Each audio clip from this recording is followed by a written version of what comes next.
Good afternoon, everyone. I'm Edoardo Savarino, Professor of Gastroenterology at the University of Padua, Italy. I'm representing here the European Society of Neurogastroenterology Motility, and I co-chair this webinar on gut microbiota with Jessica Biesiekierski from the Australian Society of Neurogastroenterology Motility. It's a pleasure for us talking about gut microbiota. This is the first webinar on the topic we are organizing. There will be another one in 2 or 3 months, let's see. And this is done, of course, to increase the collaboration between the two societies and, of course, more importantly, to increase the awareness and the importance of gut microbiota in what we do in clinical practice every day. I leave the stage to Jessica in order to say something. Yes, thank you, Edoardo, and welcome everybody. Good afternoon from Melbourne.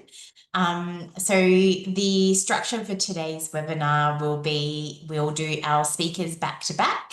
So Matt will present first for 20-25 minutes, followed by Giovanni, and then we will host a Q&A for 10 to 15 minutes and try to finish within the hour. So please post your questions or hold them and be ready to ask them at the end.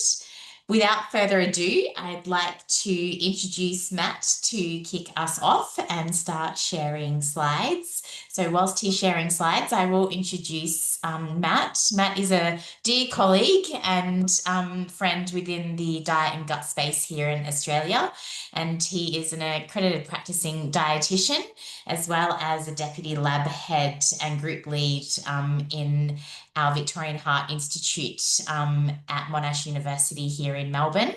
And Matt's going to be talking to us today about diet, gut microbiota, gut permeability, and their interactions and implications. Thank you, Matt. Oh, thank you, Jess, for that kind introduction. And as you may have guessed from that introduction, Hypertension Research Lab, accredited dietitian.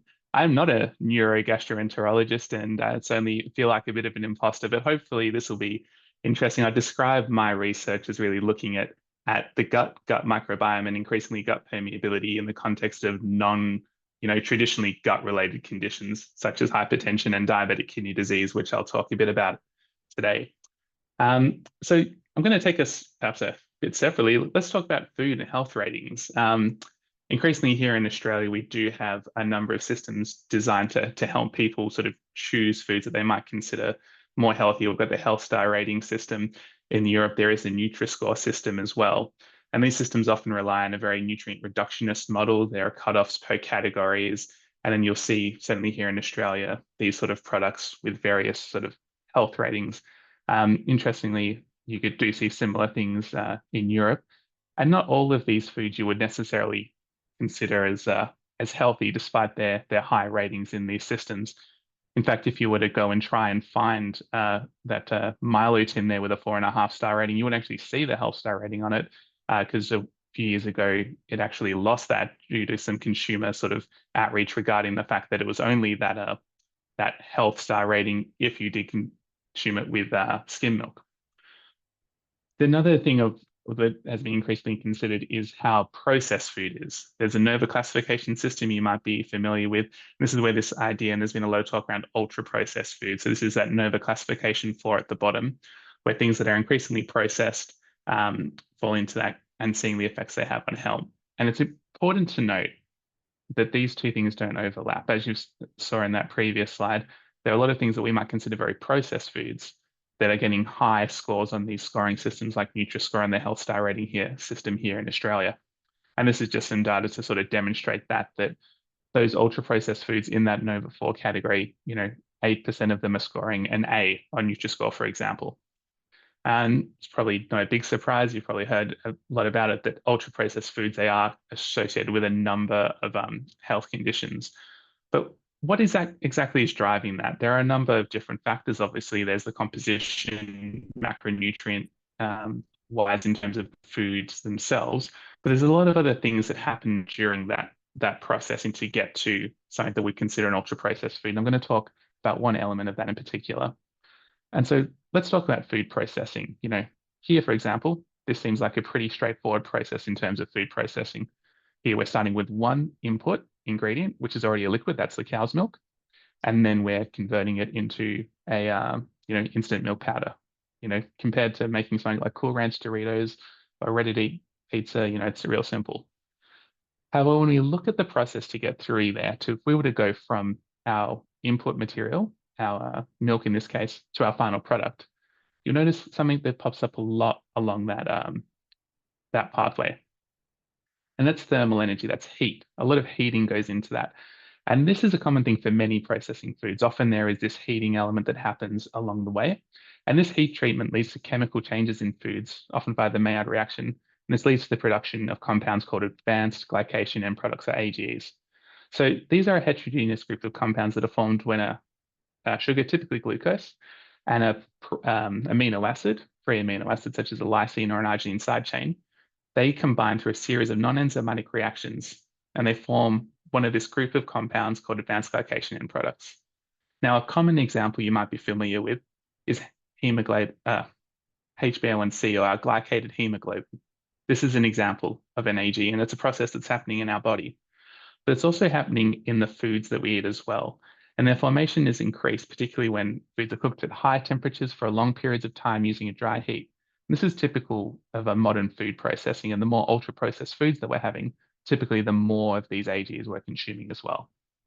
And so just to give you an idea of that, this is just a database comparing the presence of 3 different AGs in different foods. For example, if we fry potatoes versus having them boiled, wholemeal bread versus toasted, and this is from a Dutch group. They had speculoos as well, which highly delicious, and as you can see, high in AGEs. The reason we're interested in AGEs is that they have a number of effects in terms of receptor-mediated inflammation, have been linked with insulin resistance and diabetes, and also diabetic kidney disease, which was my sort of first interest area. But a key thing to note about them, well, they do modify or cross-link proteins and they act via receptors, but in terms of how they have their effect, we know that of the dietary AGs we're consuming, only about 10 to 30% of them are absorbed, and particularly the high molecular weight ones aren't being absorbed, probably passing down through the intestinal tract to the colon, where they can then alter the gut microbiome. And this has been shown numerous times in vitro and increasingly in vivo. And this was kind of the focus of my PhD, which was all interested in looking at the effects of these compounds on diabetic kidney disease. And I'll show you as we get along how the gut microbiome and gut permeability played a role in. So the first study, so this mouse data I'm going to present to you now, looked at mouse or rats. The first study is looking at rats that were fed a control diet. I was up to talking about the first rat study that we completed, where rats were given either a control diet, shown there in the white, or a heat-treated diet. And essentially this is taking mouse chow, putting it in an oven for an hour, and this leads to an increase in those advanced glycation end products. A third group of mice, just to look at mechanistically at this, were also treated with an AG inhibitor and followed for 24 weeks. And we had a look at kidneys, metabolic caging for collection of urine, as this is like the primary outcome. We're looking at the effects that these compounds have on the kidney. And just to show you, there's about a 4-fold increase in that AG content through this sort of very simple process where you're literally putting mouse chow into an oven for an hour. In terms of the results, as I alluded to before, we know that these compounds are deleterious to the kidney. We see an increase in albuminuria. So this is, in terms of kidney injury, our primary outcome of interest, how much protein is leaking out of the kidney. We see that increased with the heat-treated diet, and then that gets decreased with AG inhibitor. And similar creatinine clearance, again, this is more of a measure of the kidney's ability to filter things. We see that increasing and decreasing. Glomerulosclerosis, so how fibrotic the glomeruli, the functional unit of the kidney are, were increased. And we also see this increase and decrease in inflammation systemically. We took the serum from these rats and actually ran on an SDS page, and we saw this interesting band at 118 kilodaltons that was only in the heat-treated diet group. This is analyzed using MALDI-TOF, mass spectrometry, and it turned out that this was complement component C3. And then went and had a look in the urine of these rats and saw that in fact, yes, the urinary output of C3A, this complement component, was increased with heat-treated diet, as was another complement component, urinary C5A.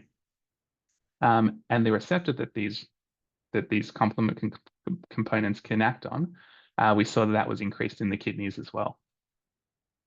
So the complement cascade, maybe you've heard of it, maybe you haven't, but just as a brief overview, there are 3 pathways that can lead to complement activation, all essentially converge on C3 being split into C3A and C3B. C3B can then go and do a number of things, including it acts to then convert C5 to C5A and C5B. And C3A and C5A, they both have their respective receptors, which can lead to a number of downstream effects. Now, C3AR, that is both anti-inflammatory and pro-inflammatory, and there's a lack of a commercial inhibitor, whereas C5AR1 is very potently pro-inflammatory and has been identified in a number of disease conditions as potentially a good therapeutic target. And there are commercially available inhibitors for this. So I'm going to talk in the next study. We're trying to tease out this pathway using this PMX53 inhibitor.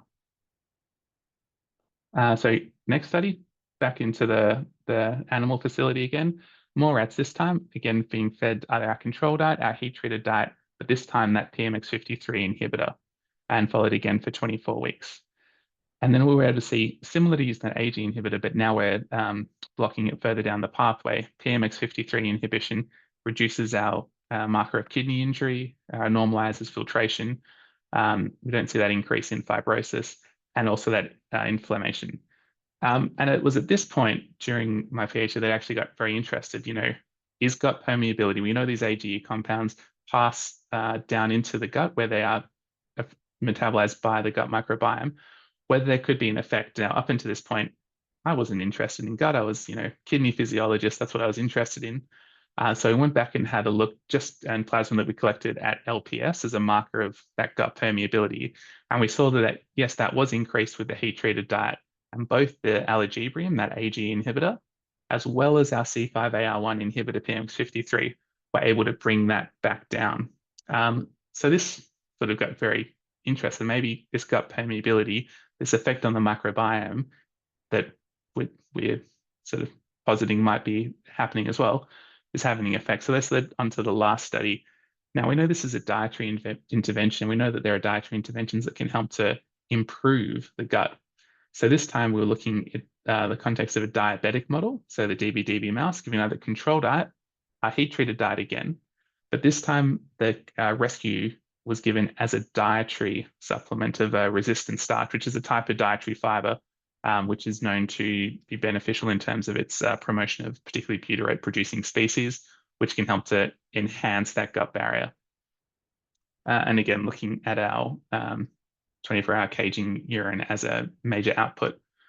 And just to sort of give a bit of an overview, so resistant starch, like I said, it's a type of dietary fiber. It increases particularly abundance of sarcolytic bacteria. So these are those bacteria that will break down these non-digestible carbohydrates in the gut, and has been shown to decrease that localized intestinal inflammation, as well as the bacterial translocation that can occur when that barrier is interrupted. So in terms of the results from this study, again, so focusing on the diabetic model to the right there, we see that, yes, those heat-treated diets increase albuminuria, which is rescued with a resistant starch intervention. Similarly, we see reduction in creatinine clearance.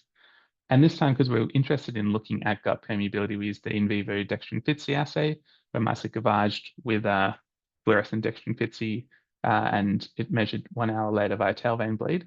And we see that in the DB, the diabetic mouse model, that heat-treated diet is associated with an increase in vivo measured gut permeability.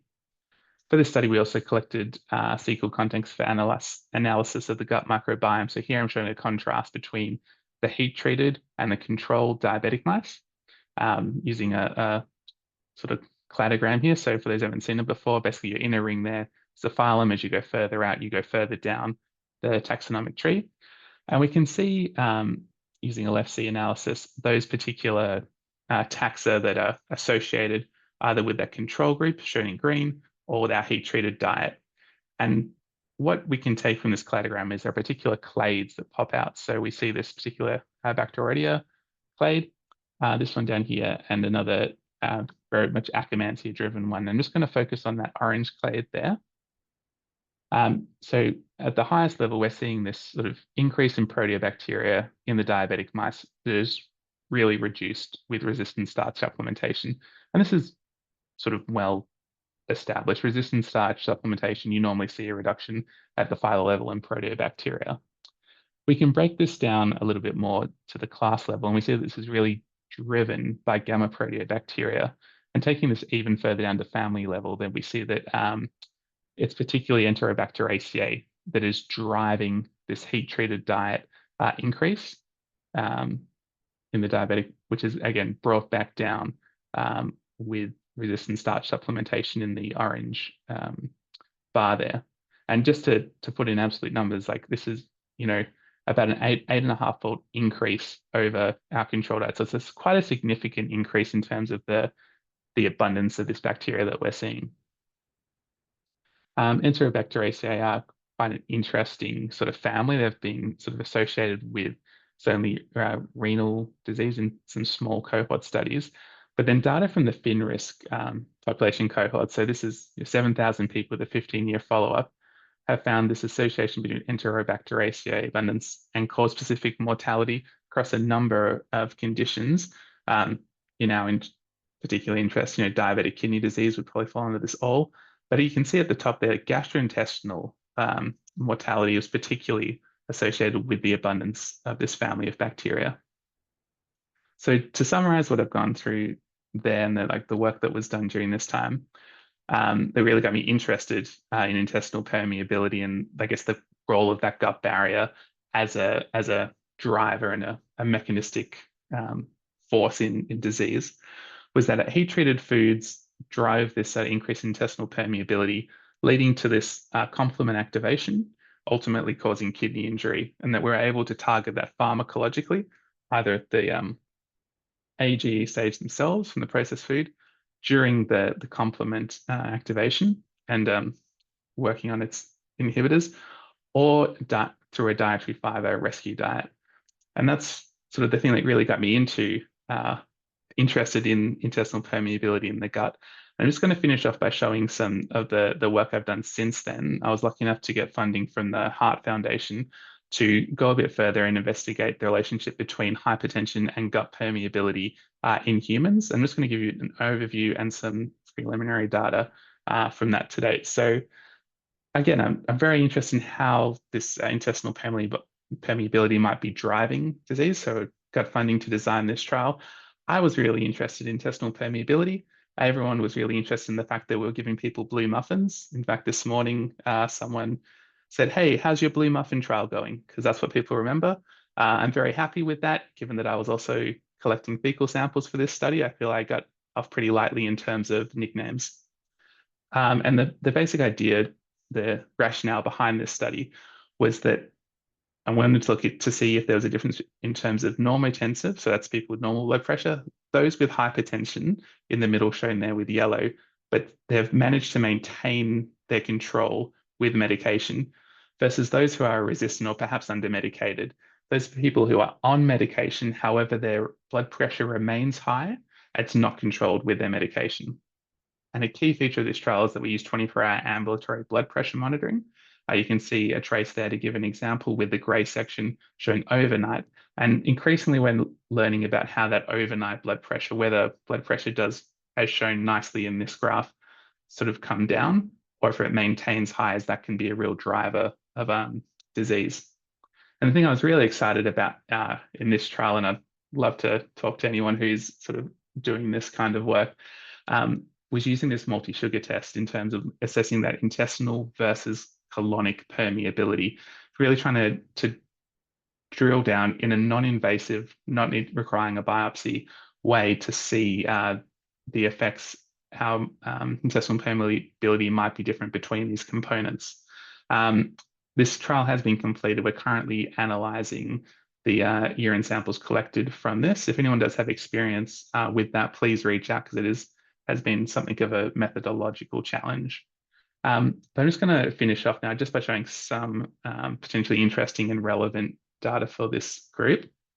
Some work that we've just finished up recently. Whilst we haven't been able to analyze the intestinal permeability data, we have seen this effect on looking at fecal calprotectin sort of as a marker of intestinal inflammation. And it's worth noting that gastrointestinal disorders, gastrointestinal surgery, anything that might have been affected, inflammation in the gut was actually an exclusion criteria. And we see that in those people with high blood pressure, regardless of whether they're not on any medication, or perhaps they're on medication and they're not medicated enough to be able to bring it down, we do see this significant increase in fecal calprotectin, which isn't there if you're either normotensive or have your blood pressure adequately controlled. And some other initial analysis looking at particular taxa that might be associated with that. We have seen one very interesting taxa associated with the abundance, the abundance of that taxa associated with fecal calprotectin. But as to how that relates to blood pressure and ultimately intestinal permeability, which is the key thing I'm interested in this, is something that I'm excited to look at going forward. And hopefully I'll be able to tell you more about that in the future. And I'd just like to acknowledge the people who have been involved with this work and my sources of funding. And I'm looking forward to the next presentation now and looking forward to any of your questions at the end. Thank you so very much, Matt. And there are a couple of questions that are coming in on the Q&A post. So everybody continue, please, posting those. I'm going to hand over to Edoardo now to introduce Giovanni. Thank you, Jessica. And it's a pleasure for me to introduce you. Giovanni Barbara is full professor at the University of Bologna.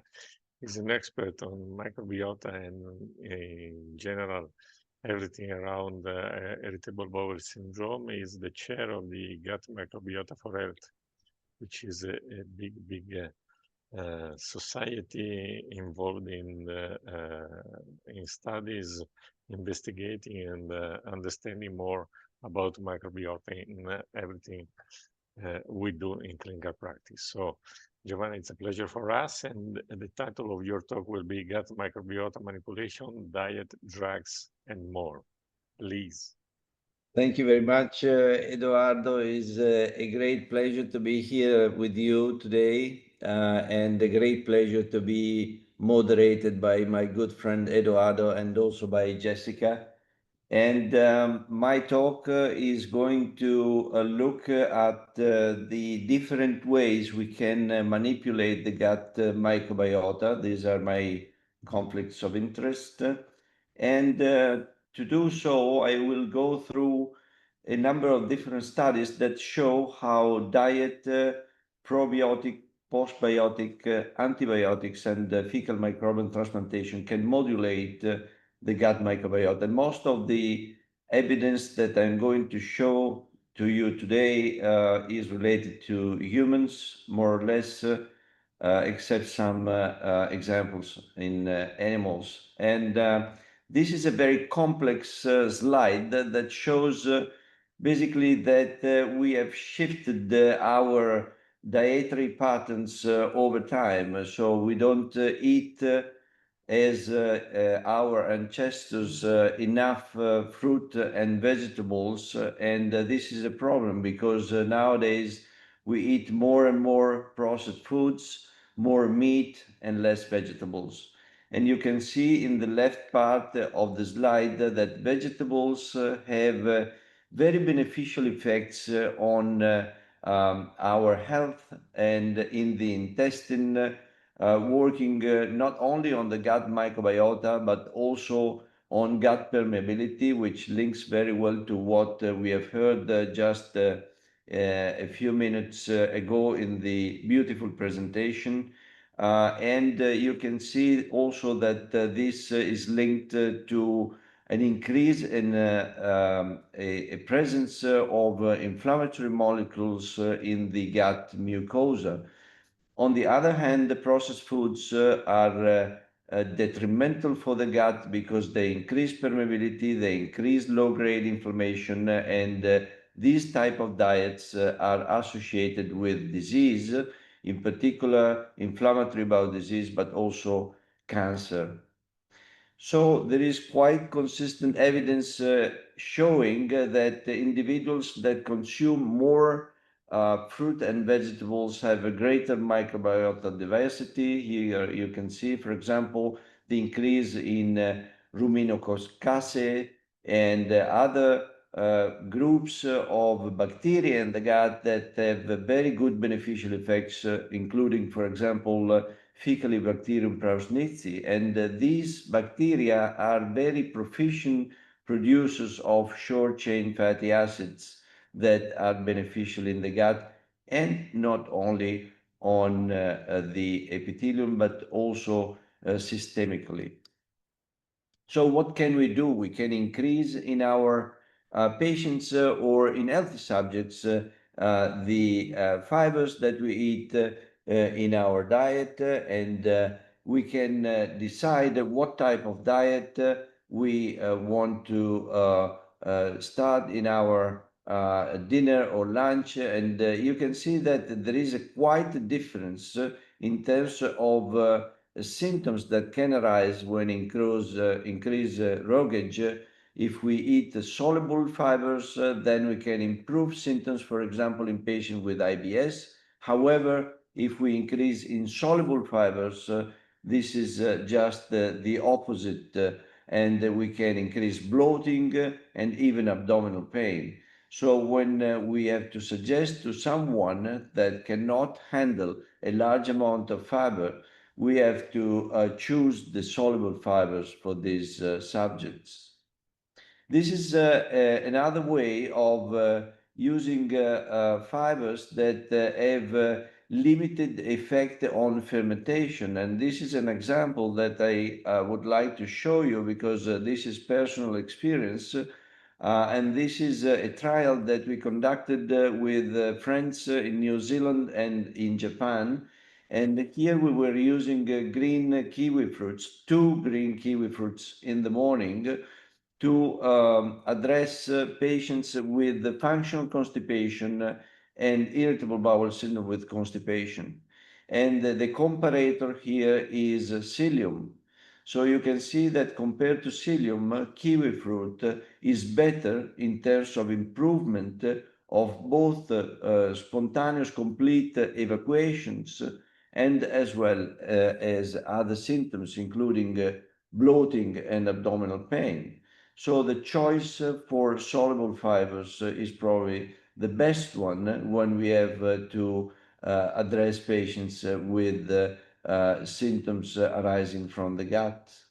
And what happens if we use kiwi fruit is that we change substantially the gut microbiota. Here you can see before the start of the trial and after the 2 kiwi fruits in the morning that there is, both in functional constipation and in IBS-C, a change, a dramatic change in the gut microbiota profiles, a reduction in Clostridioides, Streptococcaceae, and an increase in Lactospiraceae. And this probably is related to a better and more healthy type of gut microbiota.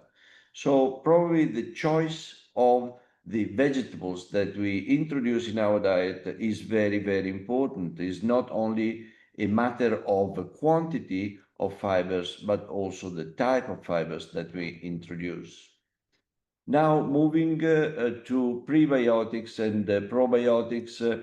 Prebiotics are a substrate that is selectively utilized by host microorganisms to confer health benefits. This is the definition of the International Scientific Association for Probiotics and Prebiotics, the ISAP. And now this definition is more comprehensive, because now we include more prebiotics in the list that was limited before, and also the effects are related not only to the classical bacteria that we know that are affected by prebiotics, including bifidobacteria and lactobacilli, but many other bacteria in the gut. And probably the best prebiotic that every one of us can receive is that from the mother during lactation. Here you can see an example in this cartoon. Some of these oligosaccharides are taken up by bifidobacteria in the gut, and they are transformed in substances that have very good beneficial effects on the epithelium, particularly in the growth of the epithelium, in the presence of mucus on top of the epithelium, as well as in gut permeability. So if we look at the meta-analysis that address the effect of prebiotics, for example, in IBS, you can see that basically there is a beneficial effect on certain symptoms, including abdominal pain and bloating. However, here is very important the dosage of prebiotics that we are using as supplements. If we use, for example, 3.5 grams of GOS, then we can improve symptoms, including bloating. However, if we increase too much the amount of GOS, then we can get even worsened symptoms in the patients. So the dosage is very important. Now moving to probiotics, this is a list of the available probiotics, and as you can see, most of the probiotics are restricted to some classes, including lactobacilli and bifidobacteria, including also a yeast, Saccharomyces boulardii, but the number of probiotics that are available in the market, or the classes of probiotics that are available in the market is rather restricted. And this is related to the fact that these bacteria are bacteria that are generally of human origin and are taken from the gut of healthy subjects. What happens is that in the gut of every one of us, we have mostly anaerobic bacteria that cannot be easily cultivated. For this reason, we have only this restricted amount of probiotics. The effects of probiotics in the gut is very extensive. You can see a cartoon here. I will not go into details, but there are effects on the epithelium, on the mucus, on the immune stimulation. That is a very important effect of most of the probiotics available in the market, but also there is an effect that is related to the fact that these probiotics produce substances that can go systemically and reach other organs, including the heart and the brain. For this reason, for example, a class of certain probiotics have been now termed psychobiotics because they can have very good effects, for example, on mood disorders. And there are trials that are showing this type of evidence. So the question is, are all probiotics the same? No, they are not the same. There is a strain specificity. There are core effects that are typical of all probiotics, and this is included in the definition of probiotics, but there are strain-specific effects. For example, certain probiotics are more towards immune modulation, certain probiotics are more anti-inflammatory, and so on and so on. Just to give you an example of the strain specificity, here you can see, for example, Escherichia coli. So if we move from one strain of Escherichia coli, which is enterotoxigenic Escherichia coli, we have a very nasty pathogen. However, if we go towards E. coli Nissl, is a probiotic and has beneficial effect. So strain specificity is very, very important. And these are the clinical data. This is a meta-analysis that included a lot of studies, very heterogeneous. You see that there is antibiotic-associated diarrhea, C. difficile, IBS, and so on. So the question regarding this meta-analysis is that probably is not the best way of looking at this literature, because we put together different strains of probiotics in different conditions. even if we restrict our meta-analysis on one condition, for example, IBS, IBS is very heterogeneous, so we cannot get general concepts out of this meta-analysis. But this is the classical way we look at this data. Another example is antibiotic-associated diarrhea. This is diarrhea at least 3 watery stools per day that is associated with antibiotic exposure and is typical of people that are hospitalized, that receive a lot of antibiotics, and generally the etiology of this diarrhea is 2/3 unknown. So we do not culture the pathogens that are the cause of this diarrhea, and in 1/3 of cases, this diarrhea is associated to Clostridioides difficile. So what if we use probiotics in patients that are at risk for C. difficile diarrhea? Well, we have a lot of data in the literature. We have 19 studies in more than 6,000 patients, and this particular meta-analysis is showing that if we use probiotics during the course of antibiotics in hospitalized patients, we can reduce by 50% the risk of C. difficile diarrhea. Now moving to another condition that is IBS. In IBS, there are triggers or predisposing factors: genetic, gender, stress, infection, food, and medications. But there is also a very complex pathophysiology. And in this complexity, probably microbiota is very important together with the changes in gut permeability. And this is probably the background through which certain ways of modulating gut microbiota can exert some beneficial effects in patients with IBS. And this is one of the numerous meta-analyses that have been published in the literature regarding the efficacy of probiotics in IBS. These are 82 trials. And you can see that basically if we look at the end here, there is a beneficial effect of probiotics in IBS patients. And the risk of bias nowadays compared to the past is much less. So now we have good clinical trials of probiotics in IBS patients. However, why we have such a small improvement compared to placebo? Well, the reasons could be many, but as I mentioned before, the heterogeneity of the condition and the different probiotics that have been used in the different conditions is another cause of this small benefit of probiotics over placebo. However, if we look, for example, at the risk of persistence of global symptoms in IBS patients with probiotics is 0.68. If we look at the risk of persistence of global symptoms with drugs, it's 0.87.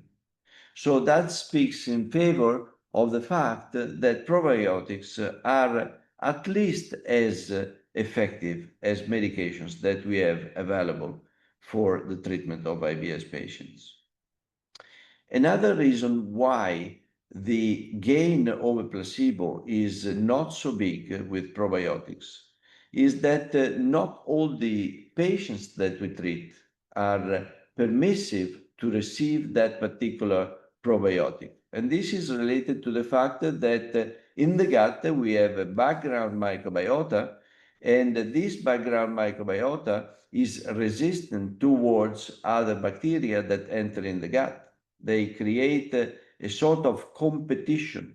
So if we look at this study, only a portion of the patients that receive probiotics are permissive towards probiotics, and around 40 to 50% of those subjects are resistant. So there will be no effect of that particular probiotic in that patient. This is a study that we have conducted recently in Italy using a well-known probiotic that is on the market here. And to make a long story short, basically this was a large trial in IBS with this probiotic, but the results were negative. So there was no advantage of that particular probiotic over placebo. However, we took feces throughout the course of the study, and basically what we found is that the background microbiota is very important to predict the response to that particular probiotic. In fact, there was a 25% more or less of the population that responded brilliantly to that particular probiotic. And that population was a population that was enriched in its microbial environment of a particular bacterium that is Collinsella aerofacens. So this is a predictor of the response to that probiotic. Also, fermented foods can be used. We have a large range of fermented foods that we can eat in our diet. And here is the meta-analysis. The data are very sparse. However, if we look at the diamond here, there is a beneficial effect, for example, in IBS compared to placebo. Now, moving to antibiotics, I will not talk about systemic antibiotics because there is evidence that systemic antibiotics can increase the risk of symptoms in patients. We have seen the example of antibiotic-associated diarrhea, but also IBS can start after a course of antibiotics.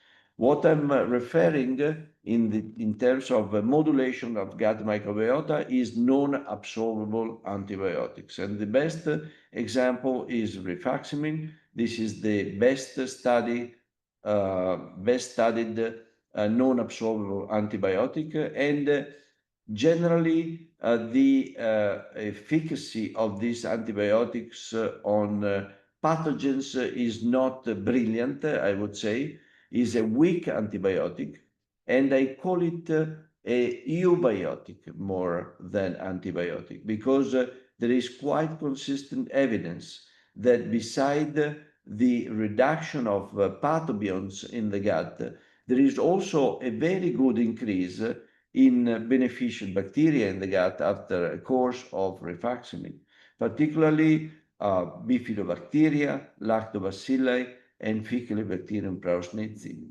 Also, there is another very interesting effect of this particular antibiotic that is an anti-inflammatory effect that is antibiotic independent and is working through PPAR gamma pathways. So this is a large study, or better, two large studies, the Target 1 and Target 2 studies published a long time ago in the literature, and this is the pivotal trial that allowed this antibiotic to enter the American market and to be included as a potential therapy for IBS patients. The primary endpoint was global relief of symptoms. Yes, there is a benefit. However, look at the delta over placebo, 9%. So only a small proportion of patients treated with rifaximin respond to this particular treatment. Secondary endpoints, bloating, abdominal pain, and diarrhea are all positive. However, again, the delta is limited. Now, I will move to the last part of this talk, that is fecal microbial transplantation. This is probably the most powerful instrument in the hands of the clinician to modify gut microbiota. So here you can see the history of fecal microbial transplantation. This is nothing new, started a long time ago. However, now we do it in a more safe way. We use microbiota from healthy subjects that are very well selected, and we want to be sure that we don't transfer pathogens to the recipient. And the best example on the efficacy of fecal microbial transplantation is for sure the C. difficile infection. And here we have more or less 90 to 95% success with this technique for the cure of C. difficile infection. Maybe not with one single infusion, but maybe you need to go with 2 or 3 infusions, but the efficacy is brilliant. However, the efficacy, and these are data taken by my good friend Gianluca Ianiro in Italy, the efficacy is related to the engraftment of the microbiota that arrives to the colon of the recipient. And if the engraftment is good, then the efficacy is good. And this applies not only to the condition of C. difficile infection, but also to the other conditions where the fecal microbial transplantation has been used, including IBD and IBS. Another way of modulating gut microbiota is through Rebiota. This is a trial that is a phase 3 study that included patients with more than 1 recurrence of C. difficile infection or more than 2 episodes of severe C. difficile infection. And a single dose of this medication was superior to placebo with an efficacy of around 70% over 60% with the placebo. However, when we move to this condition that is a single pathogen condition, C. difficile infection, and we move to more complex communicable diseases such as IBS, graft versus host disease, or IBD, then the evidence is not so strong. You can see that the trials are mixed in most cases. And this is the evidence, for example, of IBD. In Crohn's disease, the results are not very brilliant. In ulcerative colitis are very good. However, there is a very strict dependence on the donor. So is donor dependent. So not all the donors give rise to good results. And this was clear since the very first large trial that has been conducted in Canada by Paul Moayedi, and there was one donor or maybe 2 that gave rise to resolution of acute inflammation in ulcerative colitis, but the other donors did not do anything in these patients. These are the data in IBS. You can see that they are all over the place. There is a very good trial that showed very good response of FMT in IBS. This is from Norway, and this is related to a particular donor that is a super donor that gave rise to these very good results. However, we also have data that tell us that basically placebo is better than fecal microbial transplantation. So this technique is not ready for prime time in clinic, and we have to do more work to understand who responds to this particular approach. So to end, the future is probably related to the identification of these super donors and probably to match the microbiota of the super donor with the background microbiota of the recipient. And that is probably the way to go in order to get better results in non-communicable diseases. So just to wrap up, we are currently using microbiota manipulation in a way that is probably not very efficient. So we use empirically most of the products that are available on the market including probiotics, antibiotics, and FMT. However, in the future, we have to go into a more personalized approach for these conditions, understand what is the background microbiota, what type of probiotics or donors we should use for these specific type and phenotype of patients that we are treating. And if you are not happy with what we have available on the market to manipulate microbiota, you can do as this kit does, that is finding its own microbiota. And just to finish, I would like to invite all the people that are interested in the Gut Microbiota for Health 2026 that will be in Porto, March 14 and 15. And you are all very welcome to join us for that very interesting meeting. Thank you very much for your attention.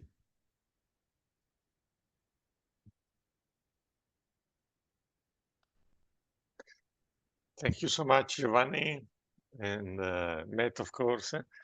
Wonderful lectures and very inspiring in order to do better in our practice, but also to investigate more what we do and we can do. We have a few questions from the audience. And I believe that the first two probably are for Matt. One is, are they synthetic or natural extracts? Will it have a damaging effect on the gut as well? Matt? Here you are. Yes. So I'm assuming when they're talking about extracts, we're talking about AGEs.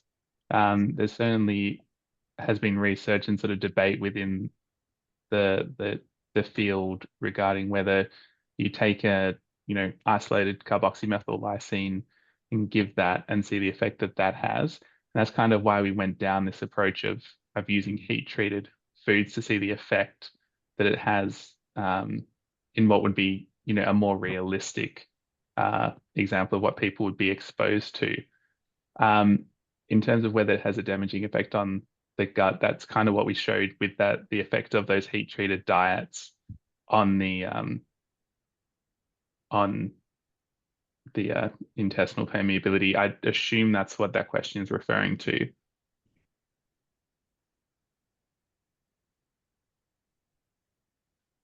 There is another question about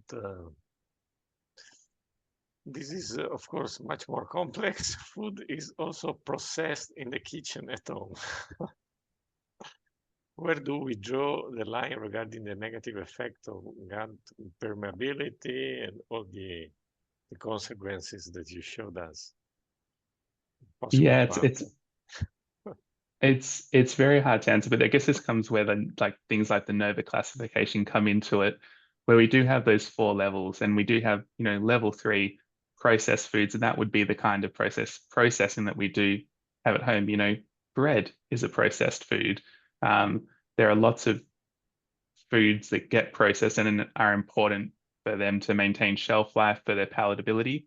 However, it's when those ultra processed foods, and I know there's some debate regarding the NOVA classification, but certainly when you're eating and consuming increasing amounts of those, that's the association with negative health effects. So it's not a case of we should all be eating only raw plant foods and nothing else than that. People are also asking if you are going to move your experiment to the gut-brain axis.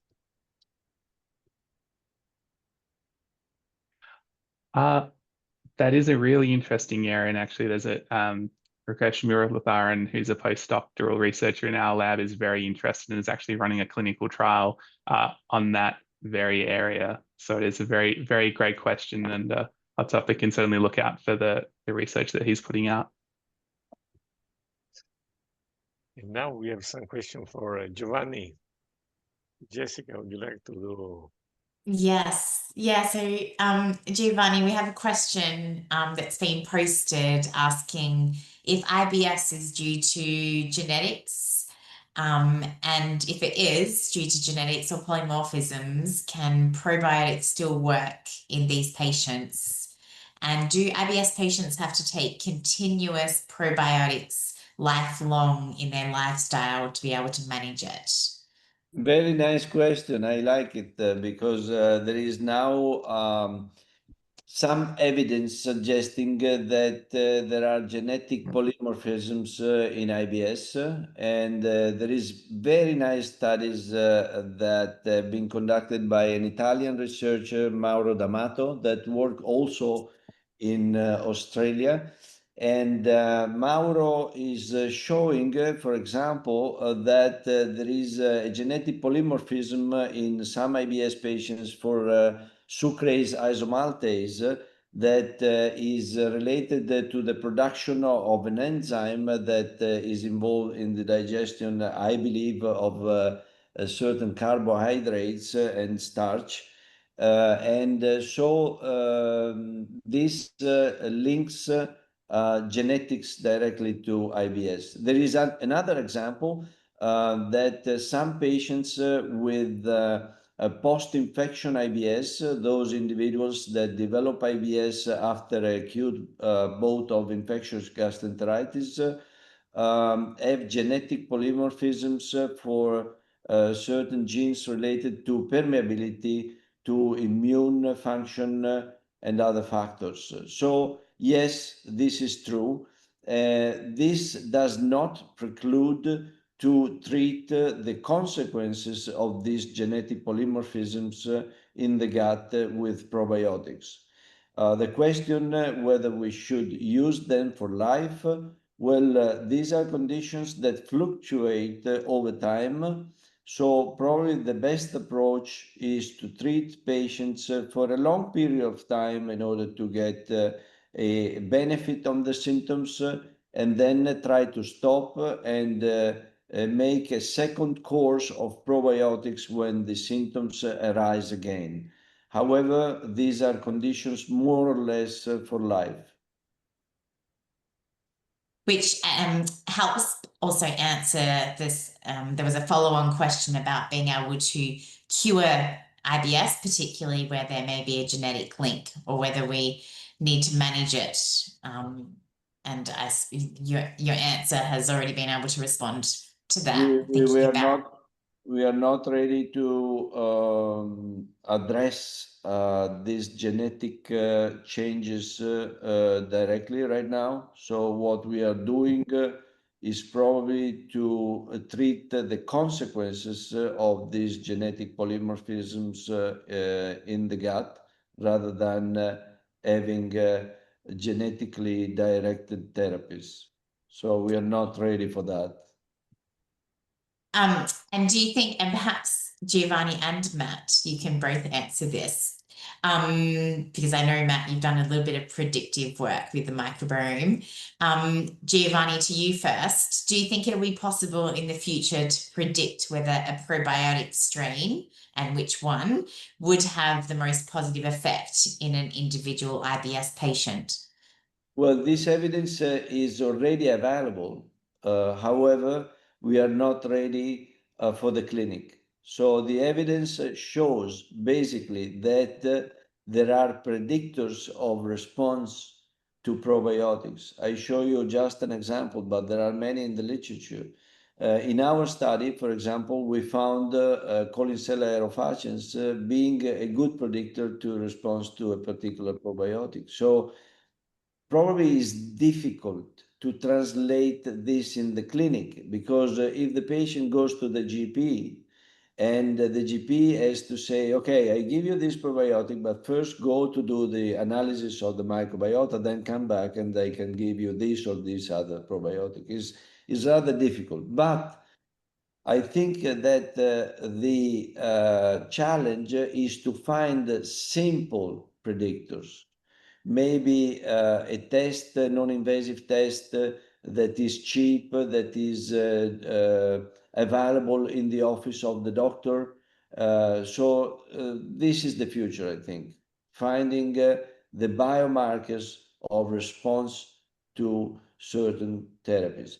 And this is something that we do currently in our clinical practice every day. I would never give insulin to a patient if I didn't know the level of glucose. So in the future, probably I will never give a probiotic if I don't know what is the biomarker of response to that particular probiotic. This is the future, but we are far from the clinic. Nice. Matt, do you have anything to add from any of the work you've done? Yeah, so I've done some work looking at predictors of response to prebiotic fiber intervention in the context of the ability to lower blood pressure. I was particularly interested in how that baseline gut microbiome, how that might be important. But an even stronger predictor was actually baseline diet. And it makes sense, in particularly people's consumption of whole grains to refined grain ratio. And it makes intuitive sense. People who have a lower fiber intake at baseline respond better to a fiber intervention, to a prebiotic fiber intervention. And it sort of talks to this idea that there might be a ceiling effect. If people get to a certain consumption, adding more isn't actually going to be beneficial. So I think in terms of Giovanni's point about something that is a simple test that we can ask people about their diet, see what they're consuming, and perhaps if they have a very low fiber diet, then going for something like one of these soluble fermentable fibers would be an easy test, an easy implementation. It's a good Thank suggestion. you. Edoardo, do we have time for one more question, or do you think we should close? Yeah, we are a little bit on late. You're right. And maybe just the last one about FMT. Yes. Okay. So the final question is about the FMT shows the strong donor-specific efficacy in the clinical trials. And the question is, how do we standardize that process to guarantee given that variability of donors? Well, this is another very good question, and it depends on what type of disease we are targeting. If you want to target C. difficile, you can use whatever you want. The response is always the same. However, that is a single pathogen, single factor disease. So basically what you do, you give the preparation, give antibiotic, give whatever type of preparation you have, and you displace the Clostridium difficile and the disease is gone. However, it's much more difficult to find the match of the good donor for the recipient in non-communicable disease, as I said. And that is much more difficult because we cannot expect in complex multifactorial diseases where microbiota is one of the pieces of the puzzle to resolve the situation just targeting microbiota. So there will be never a perfect trial, never a perfect donor to resolve completely these complex diseases. So we can improve, we can get a gain of a placebo, but this is a different story compared to C. difficile infection. Thank you. Fine. I believe that this was really, really a fantastic webinar combining basic research and clinical insights. I would like to thank Jessica and, of course, Matt and Giovanni for the wonderful speeches, and thank also for the audience, for the people who enjoyed our webinar, and I hope that the next one will be as successful as this one was. If you want to say something, Jessica. No, thank you for having us. Hopefully it's the first of many more joint events between ANGMA and ESNM, and wishing you all a great day and for us a good evening here in Australia. Hello, everyone. Bye. Thank you very much. Amazing talk.